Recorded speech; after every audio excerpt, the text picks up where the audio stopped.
You've seen the classic scenes. The recruit frozen at attention while a drill sergeant leans in close, shouting louder with every word, veins standing out on his face.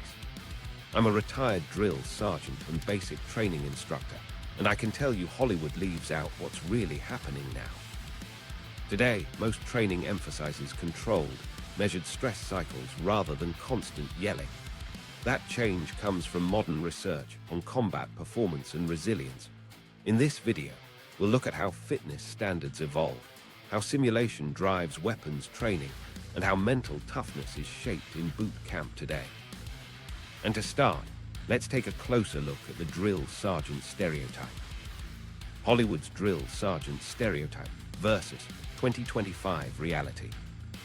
In films, drill sergeants are often reduced to one image, looming over terrified recruits, bellowing insults at the top of their lungs, faces red with fury. That exaggerated stereotype has dominated pop culture for decades, shaping how audiences expect boot camp to look and feel. But the real picture in 2025 is very different. Over several years and through carefully tested pilot programs, the Army reshaped how drill sergeants use stress, evolving from non-stop shouting into structured pressure designed to sharpen focus and build resilience. Later, I'll even show you a training drill that movies never include, but recruits absolutely know as part of their daily reality. The Hollywood version assumes fear drives learning, that the louder the voice, the stronger the soldier. In earlier decades, that approach was much closer to the truth. Soldiers in training were often exposed to high-volume intensity, as though sheer overload could break down resistance and rebuild toughness. But studies showed limits to that method. Too much stress at the wrong time produced recruits who struggled to recall skills later, while carefully controlled stress actually improved retention. That is why modern instructors are taught to apply stress in cycles, pushing recruits under pressure, then pulling back to explain and reinforce. One well-documented example of this shift comes from embedded mental skills training at the Navy's Recruit Training Command, where mindfulness and resilience techniques were tested during basic cycles. Those pilots showed recruits graduating on time at higher rates and reporting lower subjective stress, a clear sign that deliberate mental conditioning worked better than unrelenting shouting. Today, the pattern looks recognizable once you see it repeated. Introduce a task, heighten pressure with loud commands or tight time limits, then reset with coaching and instruction. Stress is still real, but it's purposeful rather than indiscriminate. Movies cut off that second and third step, leaving only the yelling on screen, which makes for high drama but poor accuracy. In real training, drill sergeants are judged just as much on their ability to teach as on their ability to discipline. They cannot pass the course themselves without demonstrating that recruits actually grasp weapons tasks, tactical drills, and physical standards. A sergeant who relies only on intimidation without building competence fails in today's system. What's more, drill instructors now use situational stress instead of brute force yelling. That means recruits may have to navigate chaotic instructions while simulating combat noise or complete decisions under impossible time pressures. Frustrating, absolutely. But the intent is to recreate the split-second decision-making needed in combat, not to demean for spectacle. By scaling pressure up and down, drill sergeants expose recruits to stress patterns that prepare them for unpredictable environments. This measured, controlled approach produces more adaptable soldiers than endless screaming ever could. Mentorship plays a role too. Instructors are not simply shouters in smoky hats. They spend structured time teaching doctrine, demonstrating tasks, and correcting mistakes directly. Authority is still obvious. Nobody mistakes a drill sergeant for a casual tutor. But mentoring is now considered essential, not optional. Evaluation forms even score instructors on educational effectiveness, ensuring the Army invests in leaders who can instruct as much as they can enforce. That balance is invisible in Hollywood, but central to the real boot camp experience. The difference shows in outcome. Soldiers who train under these methods consistently retain skills better, whether it's live-fire drills or coordinated unit maneuvers. Controlled stress lets them recall steps weeks later without faltering. That was once a major shortfall of earlier yell until it sticks models. Those older methods might have extracted short-term compliance, but recruits often blank when forced to recall under genuine pressure. The current training cycle, by contrast, encourages confidence and competence, leading to sharper, combat-ready soldiers. Another area where the stereotype diverges sharply from reality is accountability. On screen, drill sergeants pick out individual recruits, humiliating them in front of the unit until they collapse. In practice, today's army uses performance-based group accountability. The pressure remains heavy, but it comes from shared standards and tasks rather than theatrical spotlighting. Everyone advances or corrects as a unit, reinforcing team discipline and cohesion. This system still produces stress, but productive stress, not spectacle designed to entertain an audience. This evolution did not happen overnight. It unfolded across years of feedback, studies, and controlled testing in multiple commands. Mental skill pilots, updated training doctrine, and continuous assessment shaped the approach into what recruits see today. That evidence-driven shift transformed what it means to be a drill sergeant in 2025. Their identity is professional role model first, training authority second, and only occasionally the loud disciplinarian that Hollywood clings to. For the Army, success is when a graduated soldier remembers their drill sergeant as the instructor who taught them core duties, not just the one who yelled. That doesn't mean yelling has disappeared altogether. Volume still matters, but it is most often deployed as part of a structured event, just as firefighters simulate pressure with timed drills or pilots repeat emergency procedures under distracting noise. A drill sergeant raises their voice when recruits must handle overload, then immediately shifts into explaining what went well and what failed. Stress, performance, and feedback create the cycle that defines modern training. Cut the last two stages, and you have a Hollywood caricature. Keep all three, and you have reality. In 2025, the role is both broader and more precise. Instead of intimidation as the sole tool, drill sergeants now move across a spectrum: instructional mentor, stress calibrator, and authority figure. That makes recruits not only tougher, but also more capable of applying skills decisively in combat. On screen, the purpose is to entertain with a single dramatic figure. In practice, the purpose is always to condition soldiers to succeed under actual battlefield conditions. That difference between entertainment value and combat readiness is why the job has changed so much, but remains so misunderstood by the public. Understanding the stereotype versus the reality sets the stage for looking at what recruits actually go through once the shouting stops. And one of the clearest places where the difference shows isn't in the sergeant's voice at all, but in the physical demands that recruits themselves must meet every single day. The real physical standards of today's boot camp. When people picture the physical demands of basic training, Hollywood almost always gives the same image: a recruit in the dirt, cranking out push-ups until their arms give out. Sweat pours, their body shakes, the drill sergeant yells, and finally they collapse as the rest of the unit looks on. It's dramatic, and it's easy for audiences to grasp. Punishment equals push-ups. But in reality, 2025 boot camp operates under a much more precise system. The physical standards are built around the Army Fitness Test, or AFT, which became the official test of record on June 1, 2025. Far from a movie-style endurance trial, the AFT is designed to measure whether a soldier can perform the very tasks they will face in combat, not just survive repetitive calisthenics. By January 1, 2026, sex-neutral standards for combat specialties will also be fully phased in, making the test even clearer in its intent: capability over identity. The AFT consists of 5 events. Each one was chosen to replicate a functional battlefield demand. Gone are the days when soldiers lined up for simple sit-ups and long jogs. The current events are the 3-repetition maximum deadlift, hand-release push-ups, sprint drag carry, plank hold, and the 2-mile run. One event from the older Army combat fitness test, the standing power throw, was officially removed when the ACFT took effect in 2025.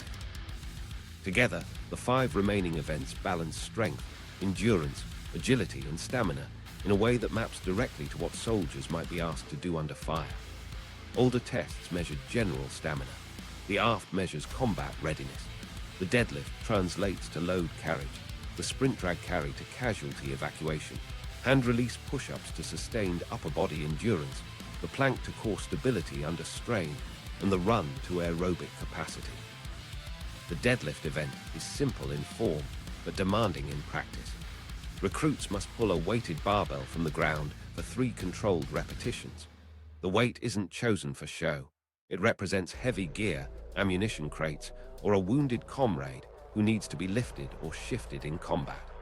This movement ensures soldiers can generate real-world strength from the ground up. It filters out those who arrive with only endurance in their background, reminding recruits that battlefield tasks usually start with brute lifting power.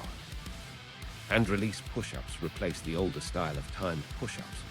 In this version, soldiers lower fully to the ground, briefly lift their hands clear, then press up again. The motion ensures full range of motion and eliminates the kind of shallow, rushed reps that once earned points without building much real strength. It also better simulates the kind of upper body endurance needed to push off the ground while carrying gear or to maintain stability while shooting from prone positions. Unlike the exaggerated image of endless push-ups leading to collapse, this is a controlled, technical test of stamina and form. The sprint drag carry combines multiple tasks in one high-intensity event. Recruits sprint, then drag a heavy sled across a short distance, shuttle sideways, carry weighted objects, and sprint again, all under time pressure. That kind of circuit does not appear in films, but its purpose is obvious. Combat tasks often involve speed, dragging wounded teammates, and moving equipment while under duress. It demands explosive energy and coordination, testing how well a soldier can shift gears from one strain to another quickly. The plank replaced the leg tuck event and remains one of the most revealing measures of core endurance. Holding that rigid position for as long as possible exposes weaknesses in abdominal and lower back strength, muscle groups that stabilize almost every combat movement, from carrying a rucksack to firing in awkward positions. Hollywood has never lingered on something as visually static as a plank hold, but in boot camp, this test is vital. Drill instructors know that core stability reduces injury risk and directly influences long-term sustainability on deployment. Finally, the 2-mile run still plays a role, but no longer dominates the assessment like in previous tests. In the past, endurance running defined pass-fail status, meaning a natural runner could thrive while lacking other critical abilities. In today's system, the run is balanced against 4 other events. It remains essential. Combat still requires the ability to move over distance at speed, but it's only one piece of a larger, functional picture. Taken together, the ACFT reflects a complete shift in how the Army views physical readiness. It's not about whether someone can grind through endless repetitions of a single exercise. It's about whether they can show total body balance across strength, power, speed, core endurance, and aerobic capacity. This emphasis ensures that all recruits leave basic training prepared for combat tasks that demand variety, not simply one type of athleticism. For the Army, that means a formation filled with individuals who can lift, carry, sprint, and recover under pressure, rather than a group divided between runners, lifters, and everyone struggling in between. Daily training at boot camp mirrors these standards. Recruits now cycle through structured workouts designed to build skills relevant to each of the 5 events. One training block might focus on lifting mechanics and grip strength for the deadlift. Another might center on sprint intervals and sled drags to rehearse for the sprint drag carry. Core circuits prepare recruits for long planks, while steady distance running maintains aerobic capacity. Instead of arbitrary push-up punishments as movie scenes suggest, training feels deliberate, targeted, and directly mapped to the test they'll ultimately face. Obstacle courses still appear in training, and in this context they serve as a natural integration tool. When recruits crawl under wire, climb walls, or carry equipment across uneven ground, instructors are essentially putting aft skills into action under time stress. The climb requires grip and upper body endurance tested in push-ups and planks. The rush across terrain echoes sprint drag carry demands. These events prove whether recruits can blend isolated abilities into sustained performance, something a stopwatch on a push-up pit never truly revealed. Scoring has also evolved. Demographics, age or gender, no longer dominate expectation charts. Standards now focus almost entirely on whether someone can complete the event requirements that reflect combat performance. This transition continues into early 2026 when combat MOS fields adopt fully sex-neutral thresholds. In practice, that means a female and male recruit headed toward the same combat specialty face identical physical requirements. For leadership, this removes lingering questions of fairness and ensures that when soldiers are deployed, every member of the team brings the same physical foundation to the table. The shift has changed how recruits prepare before even arriving at basic training. Younger candidates now understand that being a good runner or having general aerobic health is not enough. Those without strength backgrounds know they must build pulling and lifting power to pass the deadlift. Those focused on weightlifting understand that conditioning and endurance cannot be ignored. In this way, the aft has raised the bar, producing entrants to the army who are more rounded even before drill sergeants begin molding them. From the instructor side, the aft provides powerful coaching tools. Because every event is scored and logged, trainers can identify weaknesses and modify programming. A recruit exceeding run standards but failing deadlift expectations will have targeted sessions to close that gap. Someone steady in plank endurance but slow in sprint drag carry may need more explosive drills. The system ensures no soldier graduates with glaring holes in capability.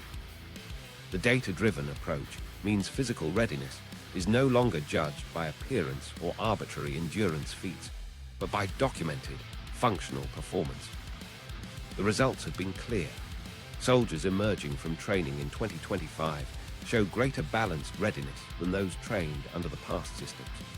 Units no longer rely on only a few strong or fast individuals to carry weight for the others. Instead, platoons graduate with more consistent physical ability across the formation. This translates directly into battlefield advantage. More soldiers able to lift loads, perform evacuations, sustain sprints with gear, and recover quickly for rounds of effort. Hollywood may prefer to dramatize collapse after push-ups, but the Army prefers consistency across every soldier. Push-ups haven't vanished from boot camp. They remain part of the training toolkit and contribute to the hand-release push-up event, but they are no longer the centerpiece of punishment or the ultimate test of worth.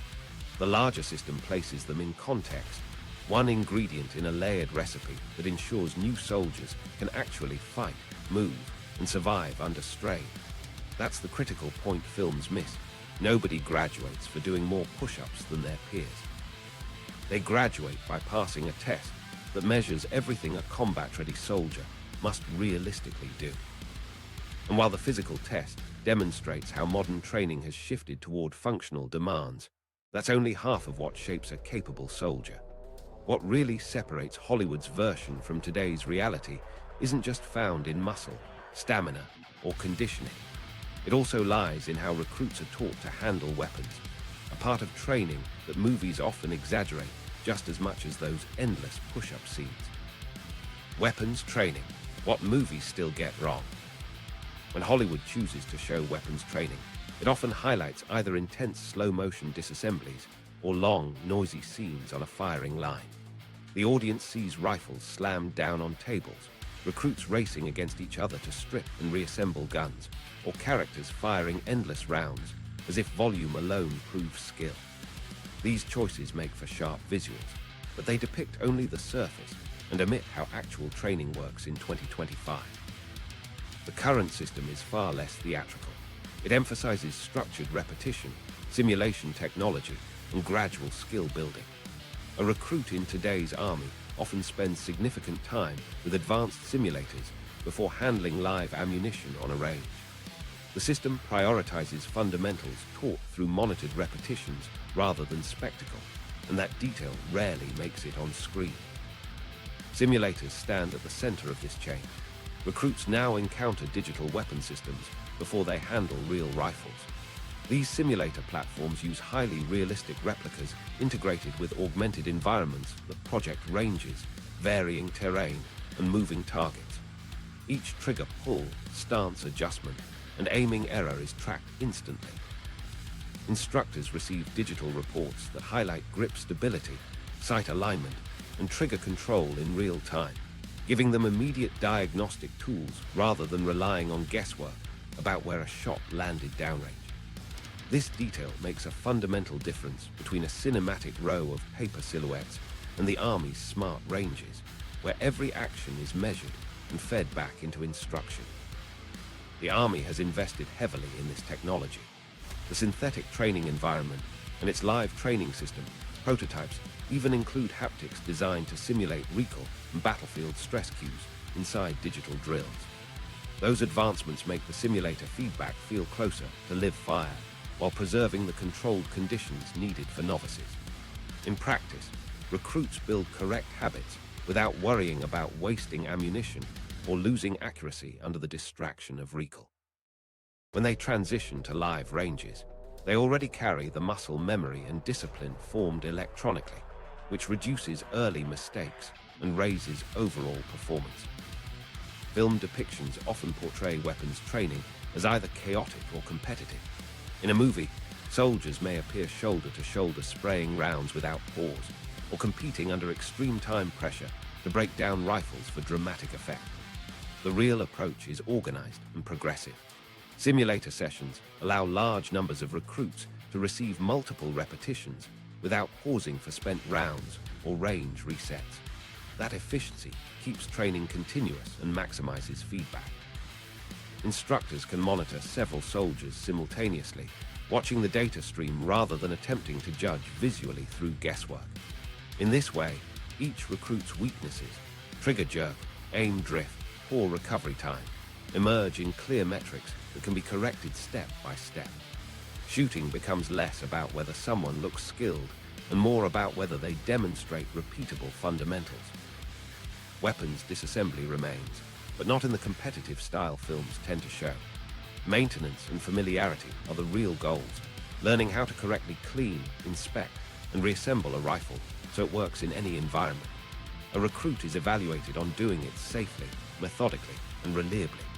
Perfect accuracy matters more than shaving seconds off performance. A trainee who reassembles slowly but correctly succeeds, while one who rushes and omits critical steps fails.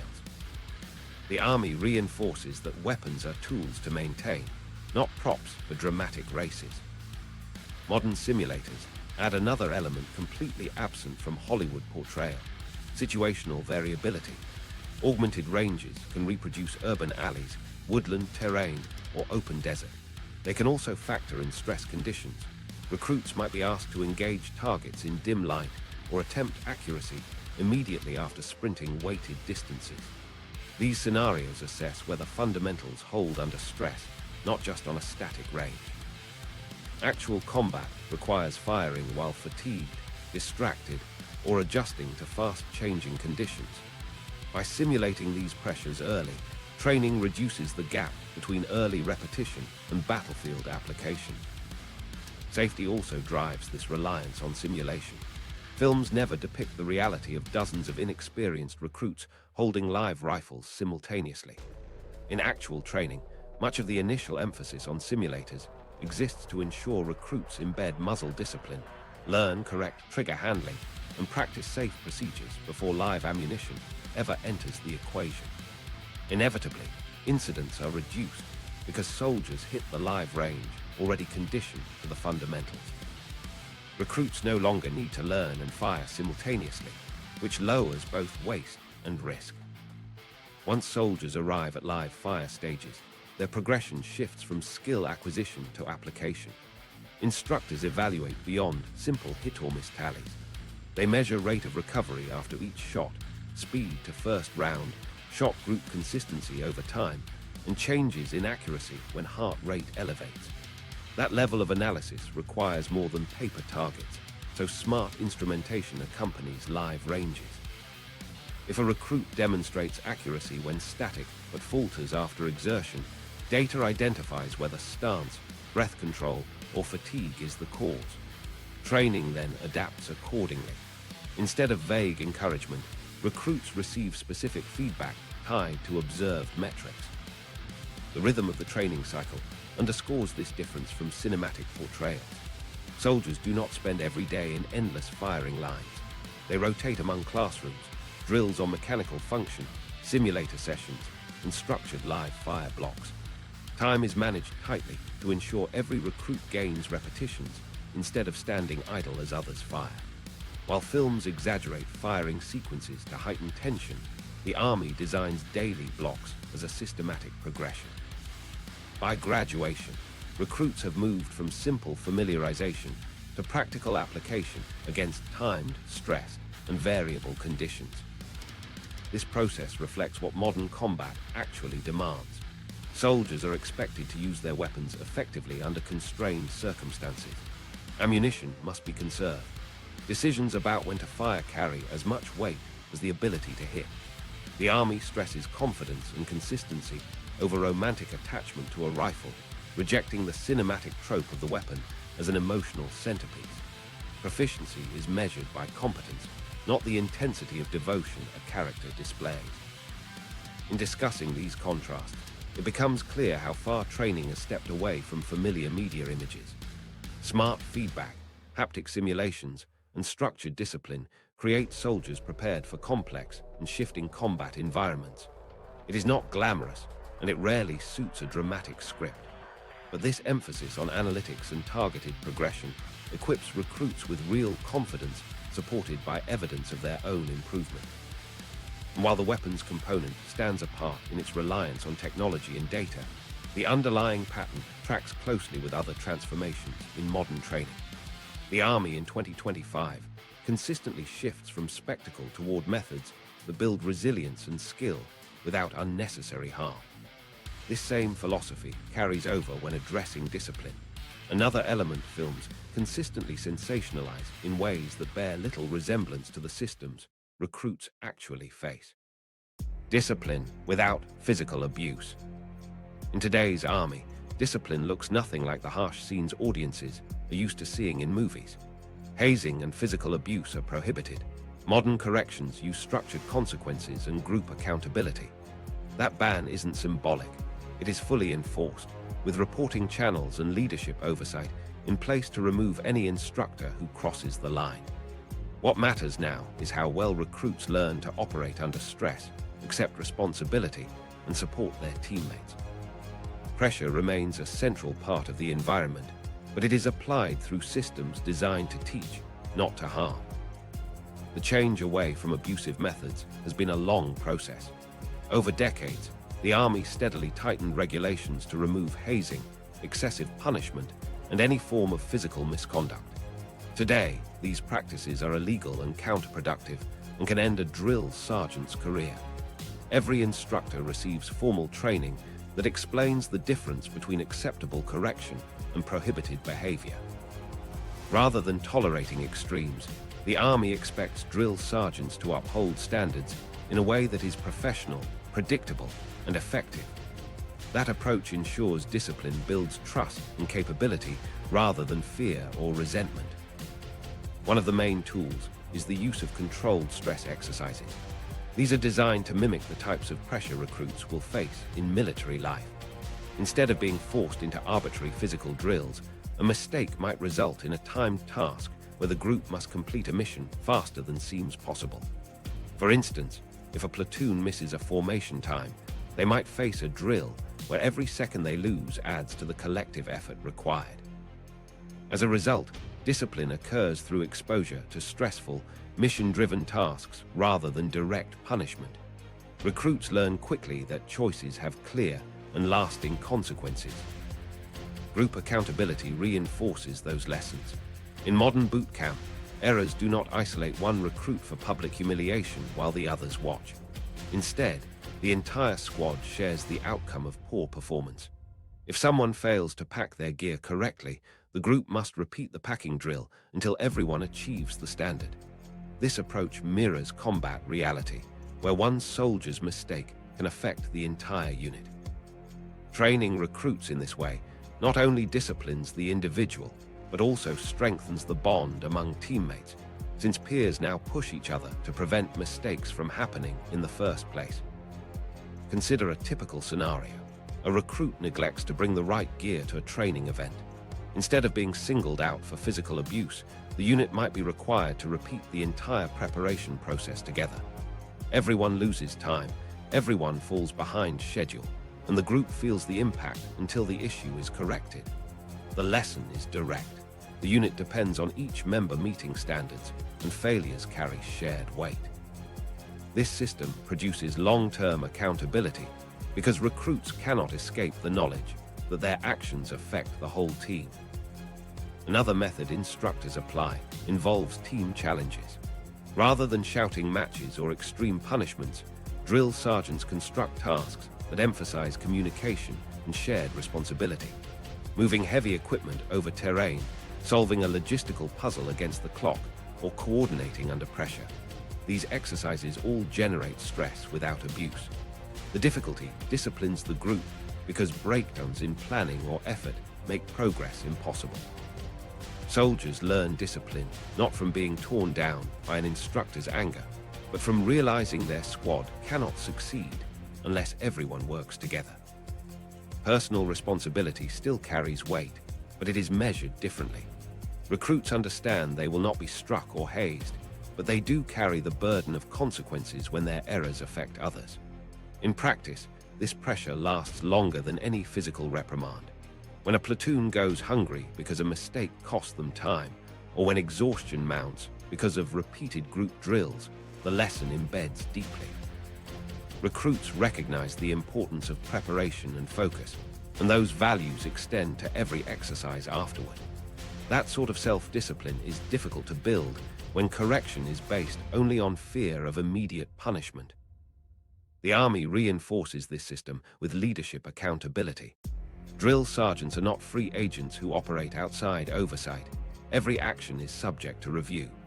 Reporting frameworks exist so misconduct can be flagged, and commanders are responsible for investigating complaints. This ensures lawful, consistent correction becomes the norm across training units. By removing the possibility of rogue instructors, the Army guarantees recruits face the same kind of discipline everywhere: structured, predictable, and free from abuse. To maintain this consistency, the Army standardized daily routines so accountability grows automatically. Take barracks inspections, for example. If a bed is left unmade or equipment is poorly stored, the corrective measure is for the squad to repeat the inspection process until every detail is correct. There is no dramatic scene of instructors flipping bunks or screaming insults. Instead, recruits feel the frustration of wasted time and the pressure of keeping peers waiting. Repetition creates habits, and those habits matter far more in combat than fear-driven reactions. By making every soldier responsible for keeping standards, the Army eliminates the need for theatrics. This system also responds to lessons learned from past incidents.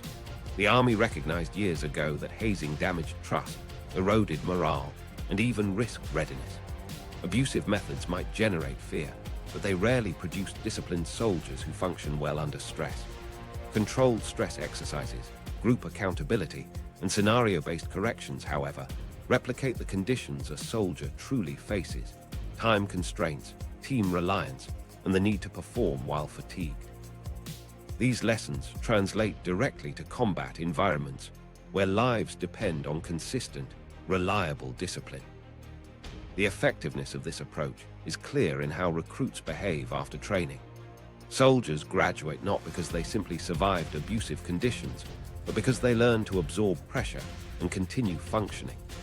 They leave with concrete experience managing tasks under collective strain, meeting precise standards after multiple corrections, and supporting teammates even when exhausted. Discipline, then, becomes more than a drill sergeant's command. It becomes a shared expectation that follows them into every operation. Unlike a cinematic sequence where discipline ends as soon as a scene closes, real recruits live with the outcome of mistakes until they are fully addressed. The system enforces continuity. Each decision carries forward into the next stage of training, and errors have real consequences attached. This dynamic mirrors combat itself, where errors cannot be erased by a scene cut or forgotten by the next day. By embedding responsibility at every level, modern boot camp ensures soldiers do not just obey, they internalize discipline as second nature.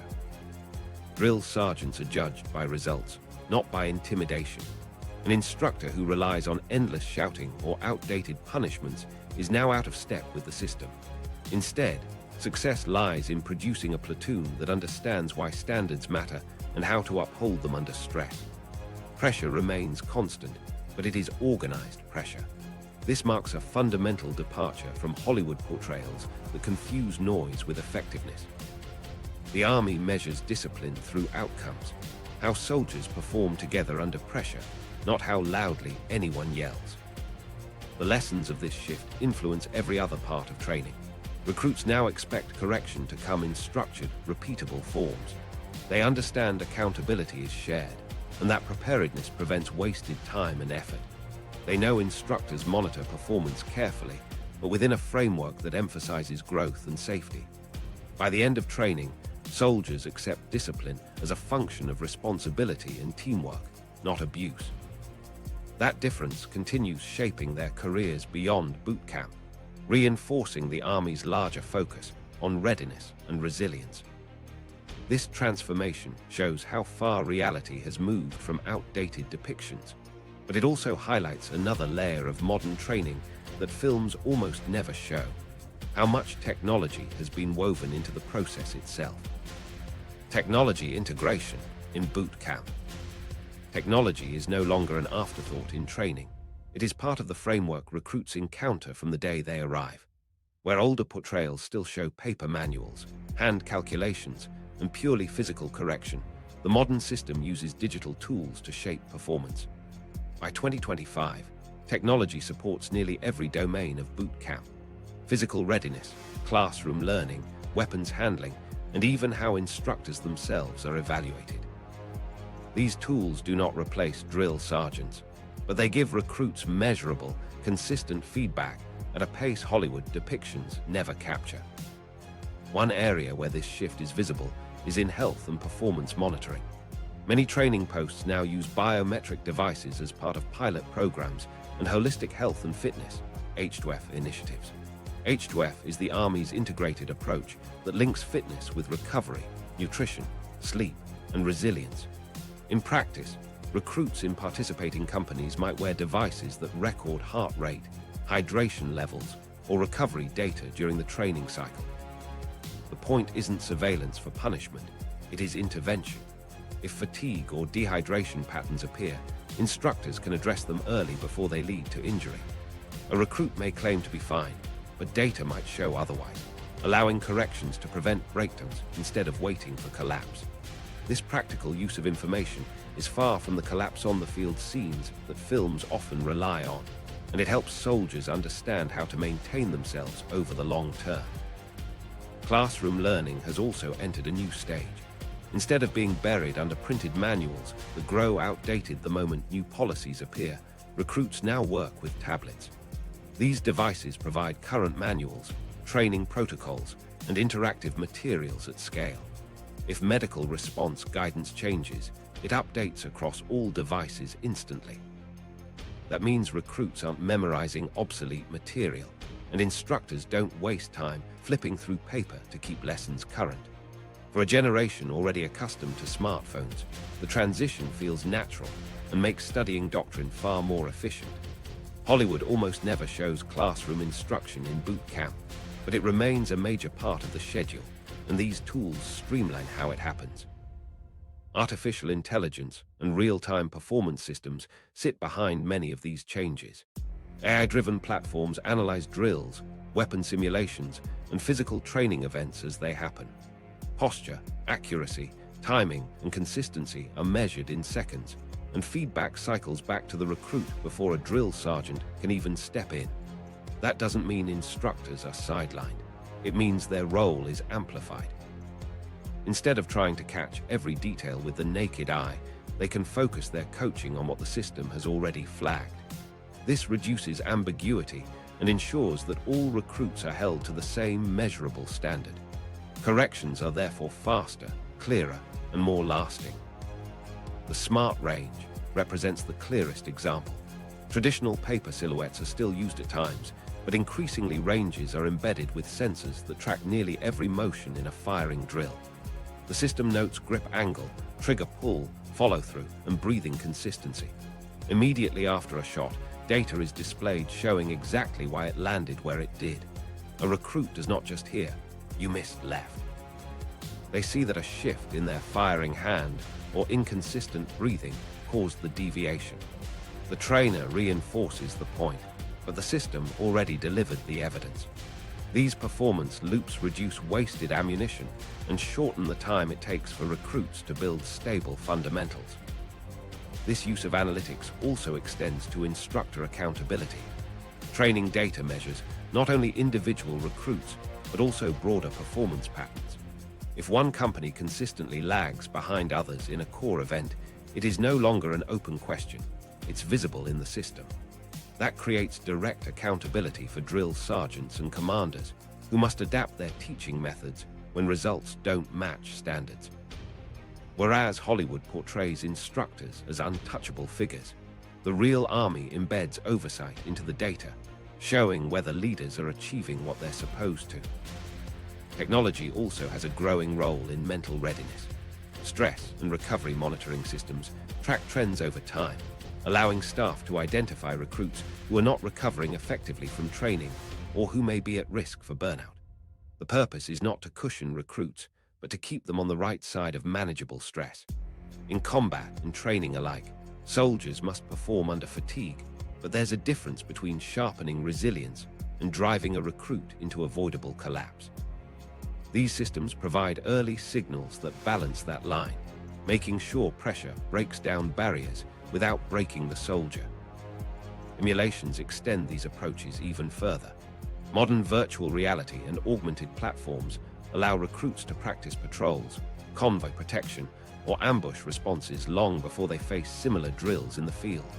Systems like the Synthetic Training Environment, STE, are developing rapidly, pairing realistic visuals with haptic feedback to simulate recall and battlefield cues.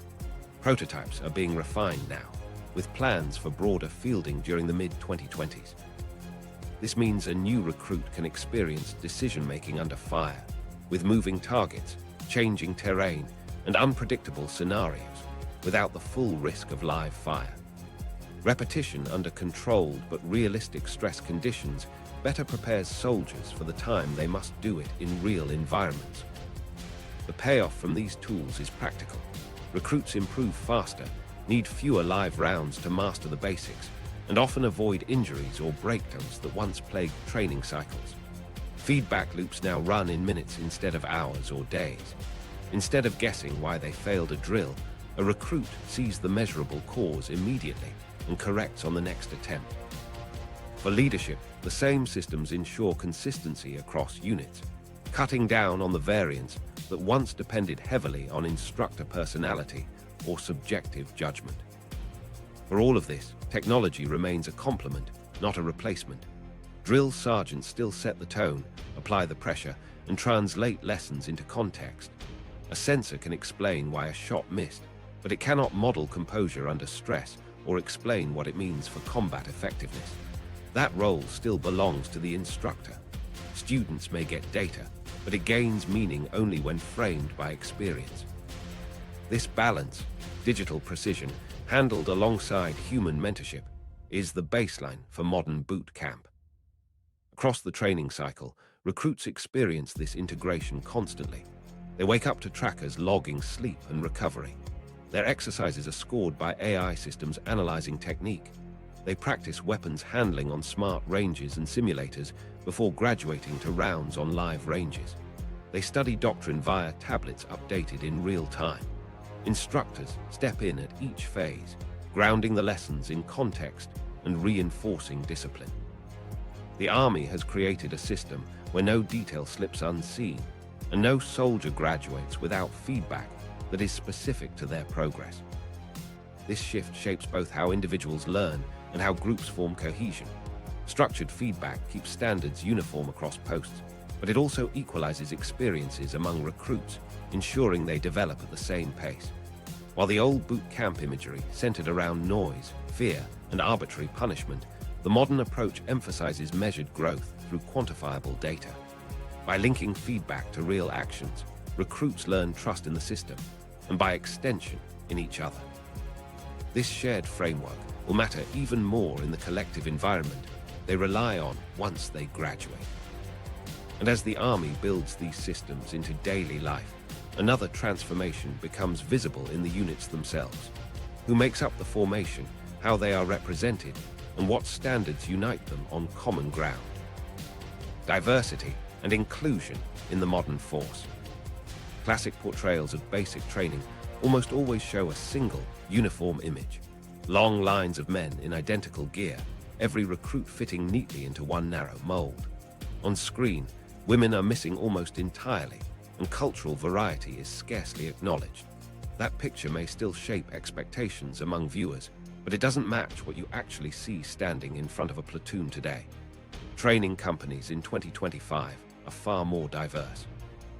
Women are a visible part of the force. Recruits come from many ethnic and cultural backgrounds, and service members who identify as LGBTQ are openly serving under policies that protect their rights. This doesn't mean every controversy about inclusion has ended. Current debates over diversity initiatives remain active.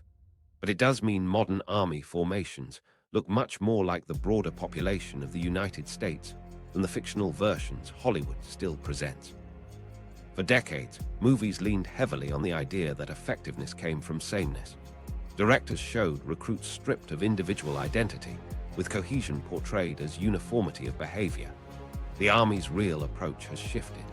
Inclusion today means not only that diverse recruits stand side by side, but also that systems are deliberately built so all of them can succeed. Standards remain consistent, but the way training is delivered ensures those standards are not tied to one background or experience. Leadership roles are open across the formation. Training content avoids building around outdated assumptions, and support networks help prevent isolation. These adjustments don't draw attention in films because they aren't dramatic. They exist in the daily structure of the course. Leadership representation is one of the most obvious changes. Whereas older stories almost always showed white male drill sergeants leading companies, in 2025, many units have female drill sergeants or instructors from minority backgrounds as the face of authority. Recruits see from the very first day that competence and leadership are tied to performance, not appearance. Authority is no longer modeled by one type of figure. For new soldiers, the message is simple but powerful. Anyone who meets the professional standard can move into leadership. That normalization of representation shapes their view of hierarchy for the rest of their careers. Inside the platoon, daily training reinforces the same lesson. Exercises and problem-solving tasks place diverse recruits in rotating teams. The intent is that no one gets to settle into a familiar clique. A recruit from a rural community may need to work directly with a peer from a large city. A former athlete may need to support someone with no sports background. Each team must complete a mission under stress, and their evaluation is not only whether the job was finished, but how they work together to finish it. Instead of rewarding individual standouts, instructors watch whether every member managed to contribute and whether the team adapted to different working styles. This is how inclusion is made practical. Cohesion is not just expected, it is actively measured. Bias awareness has also entered formal instruction. Recruits are briefed on equal treatment standards and shown scenarios where bias damages trust, communication, and mission effectiveness. Movies sometimes rely on stereotypes for tension, but modern training flips that by emphasizing the effect of stereotypes as a liability. Inclusion is presented not as an optional value, but as a direct factor in combat capability. Cohesion is repeatedly described to recruits as a combat multiplier. A squad that trusts one another can perform under conditions where a divided squad will fail. Training reinforces this with controlled exercises where breakdowns in cooperation visibly cause failure for the whole team. The Army maintains policies and reporting systems to support this structure, holding leaders accountable if harassment or discrimination occurs. Recruits are shown that standards are backed by formal oversight. Having those systems does not prevent every problem, but it signals that their presence within the Army is recognized and valued. Implementation differs between units, and the broader political environment in 2025 includes debate over diversity initiatives. But within basic training itself, practices emphasize that recruits from any gender, background, or identity have equal claim to be there. These practices reduce distractions and allow soldiers to put their focus on learning skills. Another consistent element is the way peer cohesion is reinforced through structured challenges. Instructors switch teams constantly during drills, so soldiers learn to cooperate with those they might not choose on their own. This exposure prepares them for deployment, where every unit is inherently diverse. A recruit who cannot adapt to those team dynamics will not last, so boot camp starts that adaptation process from day one. Results are judged based on whether teams succeeded together, not whether one individual stood out. Assessment measures now include group dynamics, not just completion. For instance, in timed field problems, one strong recruit cannot score high by rushing ahead while teammates fall behind. If the group fails, they start over. Communication, balanced workload, and whether the team recovers from setbacks are built into evaluation. This level of group accountability makes cohesion visible to recruits as something graded, not just implied. Once soldiers succeed at a task as a varied team, that strength proves stronger than if everyone had entered with identical perspectives. Some recruits initially struggle with this expectation, especially if they came in thinking of basic training as the Hollywood version, everyone looking alike and blending through uniformity. Over weeks of rotating tasks, repeated challenges, and direct feedback, those assumptions fade. By graduation, recruits who once saw diversity as a potential obstacle now frame it as routine. They've performed under stress with varied teams so many times that inclusion is no longer unusual, but normal. That lived experience carries with them into their first permanent units. The Army's approach continues to evolve, and 2025 has not erased every controversy. Programs targeting diversity and inclusion remain contested in the political sphere. Rather than focusing on those debates, the key point inside training is how recruits are taught to function as a group. Cohesion under stress is the measurable result, and instructors are evaluated on whether their soldiers leave boot camp with that skill embedded. Diversity plays directly into this outcome because units must perform with whomever stands beside them, not with an idealized image from a movie script. What this looks like in practice is straightforward. A team that succeeds may consist of both men and women working side by side, with soldiers of different ethnic backgrounds, different levels of athletic experience, and different personal identities. They pass because they coordinated effectively, not because they mirrored one another.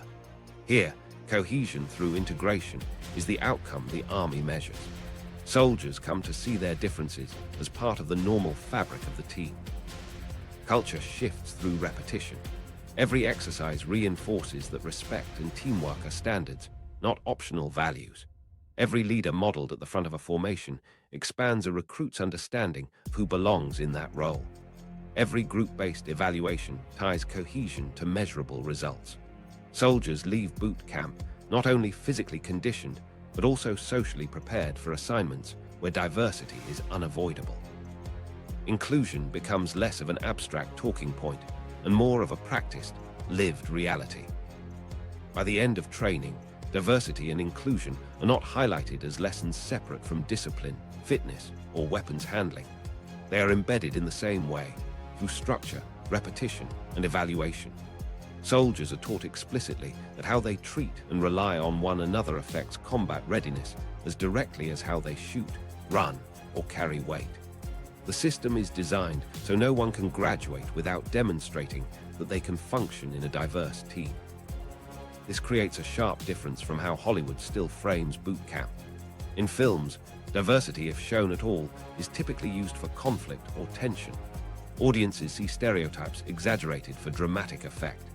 What's missing is the everyday normalcy of inclusion in units today, where wide variety is simply expected and required for success. Modern recruits experience diversity not as a point of spectacle, but as an ordinary fact of military life. That ordinary fact carries consequences beyond cohesion. It links directly to the durability of units under stress and the resilience of soldiers in long training cycles.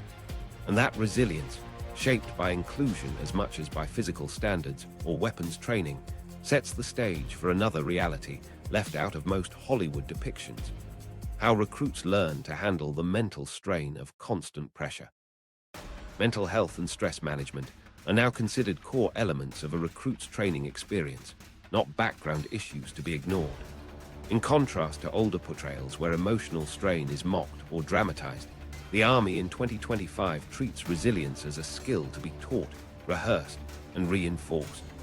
The entire system is built on the recognition that clear thinking under pressure is just as vital as physical capacity. Leaders approach this directly, embedding training, resources, and support into daily routines so recruits leave with habits they can apply in real operations. This approach emerged from years of research showing how unmanaged stress undermines performance. Studies revealed that soldiers facing low to moderate stress with guidance developed better recall, decision-making, and teamwork than those exposed to chaotic overload. One major example came from a Navy recruit training command pilot program that introduced structured mental skills training. Recruits who used these techniques showed higher on-time graduation rates and reported lower stress levels compared to peers who did not receive the same training. Those findings directly shaped how resilience is woven into Army boot camp today. Another research base comes from scientific studies on mindfulness. Work from neuroscientist Amishi Jha demonstrated that even short daily practices of focused breathing improved working memory and reduced stress responses among service members. This evidence was not about quiet meditation retreats. It was about tools usable in training and combat conditions. With research backing available, the Army adopted small, repeatable practices that could be taught quickly to every recruit. Rather than relying on generic advice to toughen up, recruits now learn practical techniques. Among them are diaphragmatic breathing, progressive muscle relaxation, and mental rehearsal with positive self-talk. These methods sound simple, but they are deliberately chosen and practiced under instruction. For example, a recruit struggling to refocus after making an error in a drill may be guided to use 2 cycles of diaphragmatic breathing before resetting.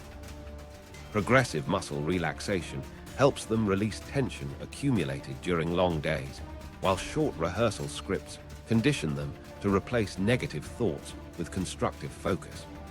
These techniques move resilience training from concept into habit. What Hollywood often gets wrong is the response when a recruit falters. A film might frame the breakdown as dramatic entertainment, loud humiliation in front of peers, or scenes where officers laugh at vulnerability. In reality, the Army cannot afford mockery to be the system. Stress failures are treated like performance lapses in shooting or fitness. They are corrected early with structured drills, guided coaching, and supportive tools. The lesson is not that breakdown equals weakness. It is that recovery, redirection, and composure are skills that must be built like any other. Embedded behavioral health specialists help sustain this process. They are present in training environments, available to observe patterns and confer with instructors when recruits show signs of spiraling. Their role is not to eliminate stress. Stress is necessary, but to prevent avoidable collapse. Specialists can provide strategies, short counseling sessions, or advice to drill sergeants on balancing workloads. This framed support system allows stress to remain a growth tool, while also reducing the risk of long-term harm. Instructors do not outsource responsibility, but they now work in coordination with trained professionals to ensure conditions remain constructive. Evaluation systems have also adjusted. Drill sergeants in 2025 are no longer judged solely on pushing recruits through events by enforcing discipline. They are assessed on their ability to shape recruits who emerge tougher and more resilient than when they began. That means they must apply stress skillfully, striking balance between overwhelming a unit and allowing them to coast comfortably. Evaluation looks at how recruits manage composure in later phases, not just whether they survived early weeks. A drill sergeant who produces terrified, brittle soldiers has failed. A drill sergeant who builds teams that can operate under stress while focused has succeeded. Scenario-based training is one of the mechanisms used to make stress both realistic and instructional. In a patrol simulation, instructors might introduce sudden loud alarms, contradictory orders, or confusing instructions. The group will almost certainly stumble. At that moment, the lesson kicks in. What matters is how quickly they recover composure and execute the next move. Instead of freezing in embarrassment or frustration, soldiers are encouraged to apply taught techniques, breathing, refocusing, and continuing. That habit of recovery transfers directly to battlefield situations where hesitation could place the whole team at risk. Group dynamics matter here too. Cohesion and shared resilience are intentionally reinforced. After a stressful drill, entire squads often gather in brief sessions where they reflect on what challenges hit hardest and what responses worked best. The point is not therapy but normalization. Recruits learn that acknowledging pressure and describing what helped is part of training. Later in combat, those same communication habits make admitting stress or fatigue less stigmatized and more expected. In practice, this strengthens the group. Cohesion grows when members see resilience not as an individual battle, but as a shared standard. Biometric monitoring adds another layer. Devices currently used in many H2F programs can indicate when recruits are under unusual loads or failing to recover. Elevated heart rates, irregular breathing, or fatigue trends highlight when stress may slip from constructive to dangerous. This helps instructors calibrate training. A recruit who consistently shows strain may receive coaching on recovery methods, while another may be pushed harder if data show they are operating below threshold. The technology does not replace judgment, but it ensures that stress remains managed and productive. Preventative education is also key. Instead of treating stress as something to endure blindly, recruits are taught what is happening physiologically when they feel adrenaline spike, their hands shake, or their hearts race. The simple knowledge that such sensations are normal symptoms, paired with strategies for controlling them, equips recruits to recognize stress in real time and adjust. Techniques are rehearsed until second nature, so a soldier under pressure automatically calms and recenters instead of panicking. Films do not capture this quieter training, but these practices matter just as much as hours on a firing line. The collective effect becomes clear across cycles. Soldiers learn not only not to collapse under strain, but also how to strengthen one another. Group accountability ensures that when one member falters, others encourage recovery because they all depend on each other. Cohesion becomes resilience multiplied. If every soldier in a fire team can manage personal stress, the entire unit becomes more adaptable under chaos. This mindset plays out in graduation standards. By the end of the training cycle, soldiers are expected to demonstrate composure under pressure, show they can recover from mistakes without freezing, and prove they can still carry out tasks effectively even under fatigue or noise distraction. These are no longer optional lessons, but formal outcomes.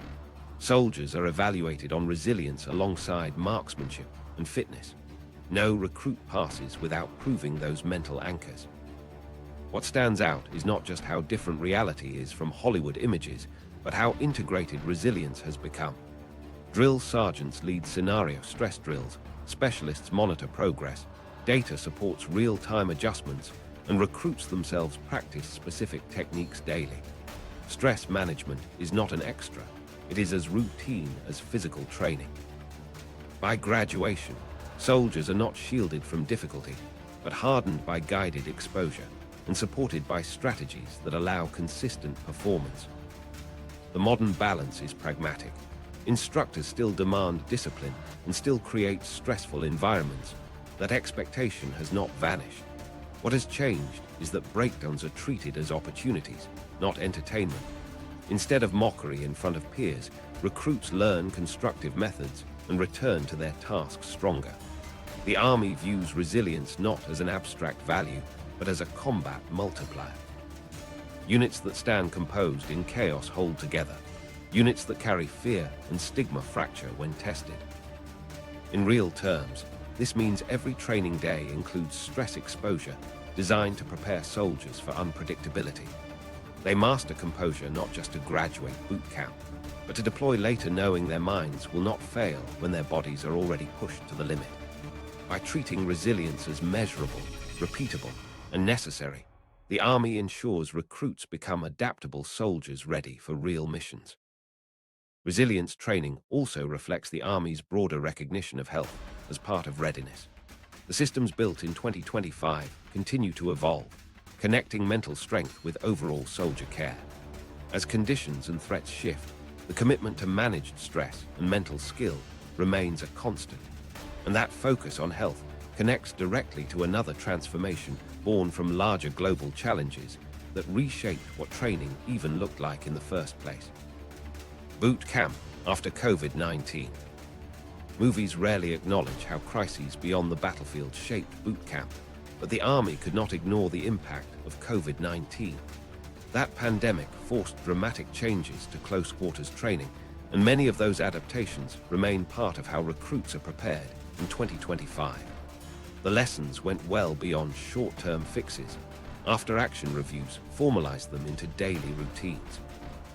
Many training cycles now continue to reflect pandemic-era learning. Wider spacing in formations, routine health checks, improved facility ventilation, adjusted dining schedules, and contingency protocols for outbreaks. While the Hollywood image still shows rows of recruits pressed shoulder to shoulder, that picture is more nostalgic than accurate. One of the most visible shifts came in how companies form up. Platoons no longer stand packed tightly for extended periods. Instead, spacing and staggered movement are built in to reduce the chance of disease spreading rapidly through a crowded unit. Audiences familiar with the sight of straight, compact lines may find wider spacing unusual, but within training, it is treated as just another piece of discipline. Commanders consider biological protection alongside weapons safety. These habits were not designed for comfort. They remind recruits that defense against invisible threats is just as serious as defense against enemy fire. Health monitoring has become normalized in many training environments.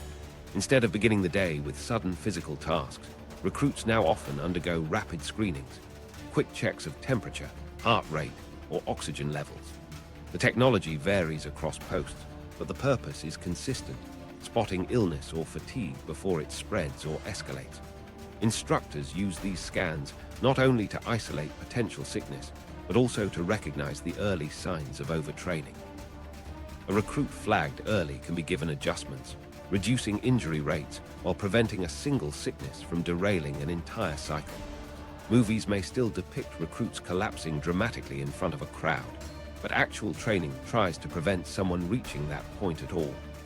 A soldier's first responsibility is to be present for the mission, and medical awareness now underlines that expectation. Day-to-day life incorporates these safeguards in small but routine ways. Dining halls stagger mealtimes to thin out groups. Equipment cleaning schedules are tighter. Barracks were modified for better airflow. Ranges and obstacle courses rotate groups carefully to keep space manageable. Instead of viewing these steps as temporary disruptions, the Army found they reduced not only viral risks, but also the spread of seasonal illnesses that once compromised whole companies. These logistics are not glamorous and wouldn't translate well into a dramatic film sequence, but they proved effective. For trainees who arrived after 2020, these adjustments are not unusual at all. They are simply the way training works. Institutionalizing these changes wasn't accidental. After-action reviews conducted during and after the pandemic identified where outbreaks caused the most disruption and which protocols allowed training to continue safely. Those reviews guided updates to doctrine and operating procedures across multiple posts. This formal process ensured the experience of one unit didn't vanish when the cycle ended. Instead, hardened lessons became consistent expectations across the force. By 2025, recruits find themselves living inside the results of those reviews, even if they never hear the term AAR directly. Instruction about biological hazards also shifted from background note to curriculum item. Soldiers are now taught in basic training that illness prevention is part of combat readiness. Briefings explain how small lapses, sharing canteens, skipping hygiene, crowding unnecessarily, can cripple a squad. Recruits practice habits such as sanitizing gear, maintaining spacing when feasible, and recognizing early signs of infection. Biological resilience is presented on the same level as other environmental conditions, something that can compromise a mission if ignored. Where movies focus entirely on bullets and shouting, recruits today actually hear instruction on health discipline, because outbreaks are now recognized as operational risks. Field exercises also reflect this reality. Protective drills used to emphasize chemical or radiological threats exclusively. Now many scenarios incorporate illness risk or contamination hazards. Recruits train with masks and protective gear, not just in specialized chemical warfare blocks, but as part of routine exposure to uncomfortable, stressful conditions. They learn how to march, eat, or communicate through masks, so that the first time these challenges appear in deployment, they are not unfamiliar. Hollywood would likely find these sequences static or less cinematic, but for the Army, working within protective layers is about building confidence for threats that leave no obvious smoke or fire. None of this means boot camp has become easier. Physical training remains as difficult as ever, and recruits still face exhaustion, testing, and relentless schedules. The difference is that the system now protects against preventable breakdown. Instead of letting illness spread unchecked until large numbers fall out, protocols catch cases early. Instead of barracks conditions contributing to fatigue and contagion, airflow and sanitation help sustain energy. Toughness in 2025 is still demanded, but it is linked with resilience supported by preparation rather than suffering produced by neglect. For drill sergeants, these responsibilities expanded. Command authority now includes checking compliance with mask use when required, enforcing sanitation schedules, and supervising daily health checks. Drill sergeants still maintain discipline, timing, and precision, but health procedures are now woven into those same expectations. Soldiers are taught that ignoring preventive measures is not about personal comfort, it undermines the entire group. By framing health as another form of battlefield discipline, recruits grasp why the rules matter. Their compliance is less about avoiding punishment and more about collective survival. Facility design also changed after the pandemic. Many newer barracks include improved filtration systems, more generous spacing between sleeping areas, and protocols for quick isolation if a recruit shows symptoms. While not always visible in dramatic footage, these changes reduce the chance that one illness derails an entire unit's training schedule. Training rotations and schedules were written with the assumption that outbreaks could occur, building flexibility into calendars. Hollywood often shows barracks as congested, chaotic spaces, but the Army's investment in airflow and spacing shows a conscious effort to safeguard readiness. Perhaps the most lasting impact is cultural. Recruits now finish training with the understanding that health discipline is inseparable from military discipline. They do not treat precautions as side issues. Instead, they accept that resilience includes developing habits against invisible risks. Protective routines, from cleaning shared gear to spacing in formations, are taught until they become as natural as weapons safety checks. Soldiers exit boot camp not just tougher physically, but more adaptive against biological threats they may face in the field. This mindset has operational consequences. In modern field problems, recruits may begin a drill expecting normal patrol procedures, but then hear that a contamination hazard has entered the scenario. Their task becomes adapting immediately, using protective measures, spacing, and monitoring while continuing the tactical mission. The lesson is clear. Missions rarely match the script, and resilience now includes handling threats that cannot be seen or heard, but still disable units. While films prefer the drama of explosions, recruits know their careers will require balancing visible danger with invisible hazards. The Army learned across 2020 and beyond that outbreaks are not anomalies, but part of the spectrum of threats. Boot camp today mirrors that understanding by folding pandemic lessons into daily life until they are routine. Recruits spend their weeks internalizing protective systems in the same way they internalize marching cadence or weapons drills. It is not separate from resilience training, but a direct extension of it. These adjustments highlight how training emphasizes collective responsibility. Spacing and screening are not just about one soldier. They exist so entire units remain operational.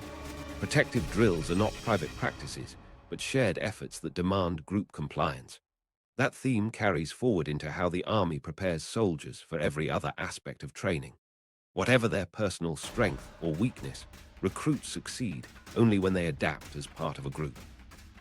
And that brings us to another misconception popular in Hollywood depictions of boot camp: the idea that one lone recruit can carry the whole formation. The myth of the lone hero, recruit. Hollywood stories often highlight the idea of a single recruit who becomes the star. Viewers see one character outpace the group, outshoot the competition, or stand firm when others stumble. That image simplifies the narrative. The lone figure earns approval by proving themselves tougher, braver, or faster than everyone else. It makes for a dramatic arc, but it has little to do with how training actually works. In 2025, the Army builds every system around teamwork, not individual glory. The so-called lone hero has no place in this reality. The clearest difference is how performance is measured. Modern training strategies ensure that entire squads share the outcome, whether positive or negative. Instructors grade units based on communication, collective pace, and whether everyone meets essential checkpoints. Fitness tests, obstacle courses, and weapons drills all link performance to group outcomes. Any recruit who tries to sprint ahead or act alone is immediately pulled back into formation. It is not about demonstrating personal superiority. Success is about synchronization, reliability, and keeping the unit together. The Army's design is deliberate. By making group accountability unavoidable, recruits learn that their effort holds meaning only if it connects to the larger team.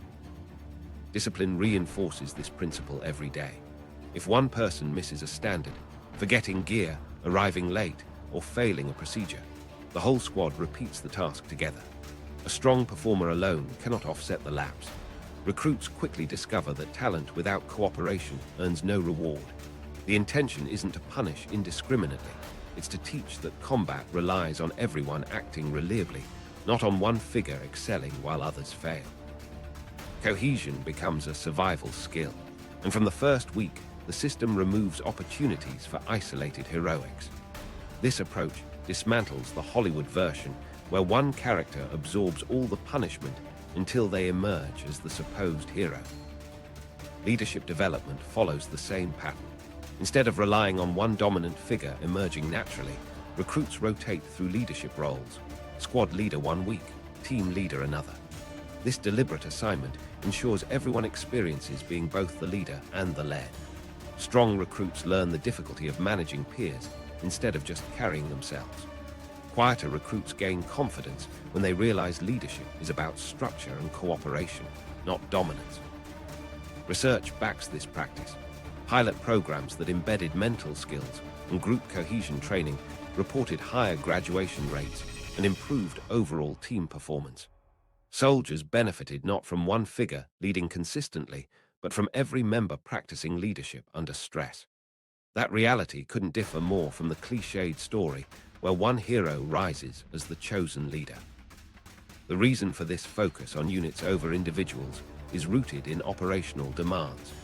Modern combat depends on small squads making rapid, coordinated decisions where trust is non-negotiable. A soldier who tries to act as an isolated star disrupts communication and risks the lives of others. Boot camp ensures this mindset never forms by making success inseparable from teamwork.